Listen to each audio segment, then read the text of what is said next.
बताया था इन्होंने आनुवांशिकी, यानी इंग्लिश में जेनेटिक्स या जेनेटिक की शिक्षा। क्या बताया था? आनुवांशिकता,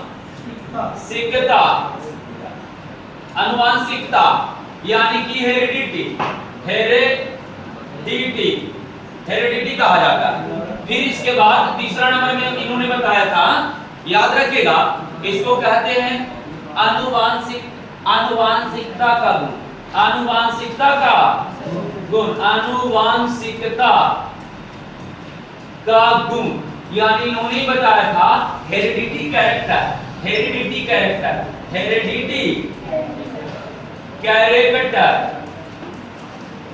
हेरिडिटी कैरेक्टर इन्होंने बताया था।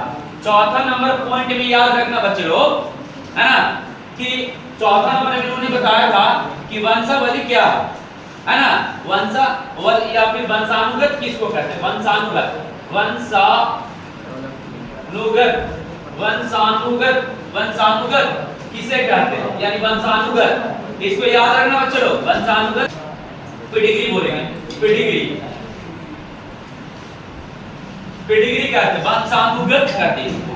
फिर इन्होंने पांचवा नंबर जो शब्द लिया था, पांचवा जो शब्द लिए थे वो था, याद रखिएगा, इसके बाद विभिन्नता था, विभिन्नता,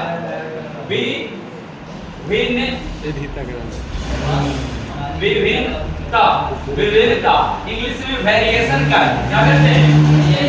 वेरिएशन, वेरिएशन कहते हैं। क्या छठा नंबर शब्द इन्होंने लिया था, याद रखना, पूरे शब्द को पहले याद कर लेना।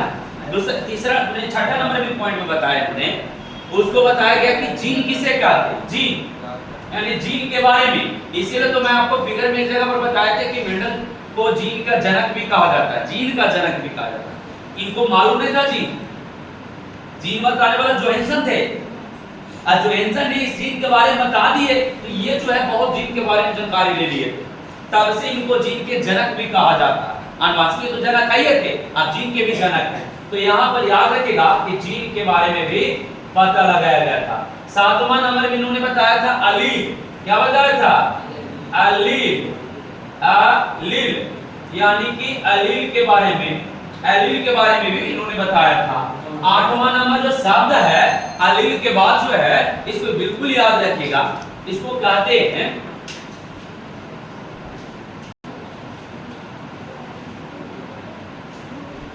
प्रभावी लक्षण, प्रभावी, प्रभावी लक्षण, यानी कि इंग्लिश में इसको कहते हैं recessive character, recessive character, recessive character कहते हैं। और एक होता अप्रभावी, डोमिनेंट कैरेक्टर, है ना, रिसेसिव कैरेक्टर और डोमिनेंट कैरेक्टर। नौवां नंबर में अप्रभावी, प्रभावी लक्षण, यानी कि इसको कहा जाता है डोमिनेंट, क्या बोलते हैं? डोमिनेंट कैरेक्टर, डोमिनेंट कैरेक्टर बोलते हैं। अप्रभावी लक्षण यानी डोमिनेंट कैरेक्टर बोलते हैं, प्रभावी रिसेसिव कैरेक्टर, अप्रभावी डोमिनेंट कैरेक्टर। अब अगला देखिए, नौवां के बाद 10वां नंबर जो शब्द आ रहा है उसको याद कर लीजिएगा, इसको कहते हैं बच्चे लोग, याद रखिएगा, इसको कहते हैं एकवन पीढ़ी। क्या बोलते हैं? एकवन पीढ़ी, एकवन पीढ़ी कहते हैं, यानी इंग्लिश में बोले तो इसको कहते हैं first filial generation, first filial generation, first filial generation, एक का मतलब फर्स्ट फिलाइल जनरेशन होता है, ठीक है। और दूसरा 11 नंबर में होता है F2 जनरेशन, F2 पीढ़ी, यानी इंग्लिश में बोलेंगे second फिलाइल generation,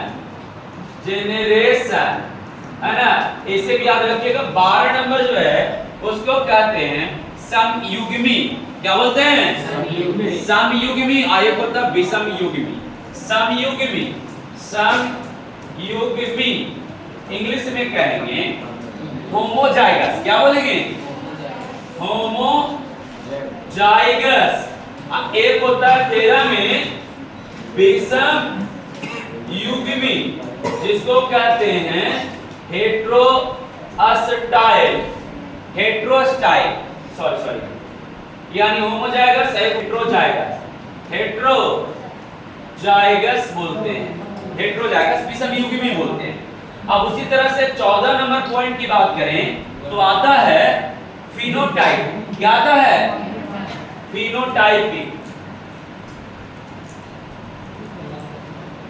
phenotypic, टाइपिक, phenotypic English में भी फिनोटाइपिक ही होता है। और 15 नंबर में जीनोटाइपिक, जीनोटाइपिक, जीनोटाइपिक कहते हैं बच्चे लोग, इसको जीनोटाइपिक बोलते हैं। अब इसके बाद जो है 16 नंबर में याद रखिएगा, इसको कहा जाता है यूनिक कैरेक्टर यानी इकाई लक्षण। इकाई लक्षण किसको कहते हैं? यूनिक कैरेक्टर, यानी यूनिक कैरेक्टर के बारे में हम लोग जानकारी लेंगे। क्या होता है? CHA नंबर में आइए 17 नंबर यानी इकाई लक्षण के बाद आता है बैक क्रॉस, एक आता है टेस्ट क्रॉस, यानी कि इसको लिखेंगे back cross, back cross English में बैक क्रॉस। और एक को कहते हैं 18 नंबर में टेस्ट क्रॉस, टेस्ट क्रॉस। तो यहाँ पे 18 नंबर पॉइंट तक के चला, फिर अगले पेज पे चलते हैं और यहाँ देखते हैं बैक क्रॉस टेस्ट क्रॉस के बाद आता है, बैक क्रॉस और टेस्ट क्रॉस के बाद आता है। यानी 19 नंबर पॉइंट में याद रखेंगे, यानी 19 में पढ़ाएंगे आप लोग को एक संकर क्रॉस किसको कहते हैं? एक संकर क्रॉस यानी इसको कहते हैं मोनोहाइब्रिड क्रॉस।